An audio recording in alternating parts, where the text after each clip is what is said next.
We are living, as all of you know, in an unprecedented moment in American history. We have a pandemic that has taken the lives of over 100,000 Americans. We have an economic meltdown which has resulted in tens of millions of people losing their jobs and their health insurance.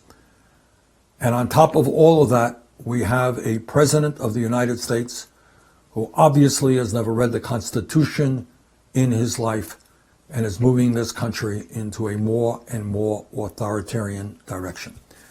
I know that there are very few states in this country where there has been more grassroots political activism in recent years than in the state of Wisconsin, and I congratulate you for that. But just as is the case in every state in this country, we cannot cease our efforts, our grassroots efforts. We've got to continue to go forward. So it seems to me that what we are involved in right now, two major issues. Number one, the absolute need to defeat the most dangerous president in the modern history of this country.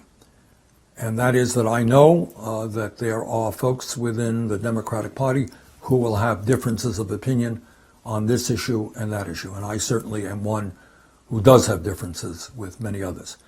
But at this particular moment, our job clearly must be to elect Joe Biden as our next president and to defeat Donald Trump. And let's all go forward together in doing that. But secondly, as we do that, it is important that we keep our eyes on the prize as to what kind of country we want to become.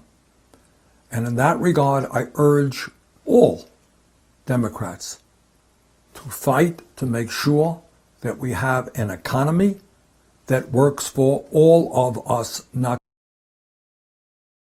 It means raising the minimum wage to a living wage. It means equal pay for equal work. It means creating many millions of good-paying jobs, rebuilding our crumbling infrastructure, and transforming our energy system away from fossil fuel to energy efficiency and sustainable energy through the principles of a Green New Deal. So we've got to stand with working people and create millions of good-paying jobs as we transform this country. As all of you know, I believe, and I've always believed, that healthcare is a human right, not a privilege. And to me, that means we have got to do what every other major country on earth does.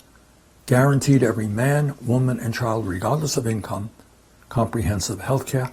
Best way in my mind to do that is through a Medicare for all single-payer system. And certainly last but not least, we've got to understand that we have today a rigged economy in which we have massive, unprecedented levels of income and wealth inequality. It is indefensible that three people now own more wealth than the bottom half of American society, and that gap between the very rich and everybody else is growing wider. Can't be ignored. It has to be dealt with because it's not just a financial issue, it is a power issue.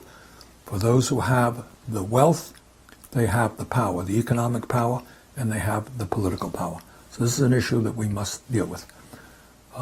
So to conclude, we got a lot of work in front of us. And what we are fighting for is not just for ourselves. More importantly, we're fighting for our kids and for future generations. So let us stand together.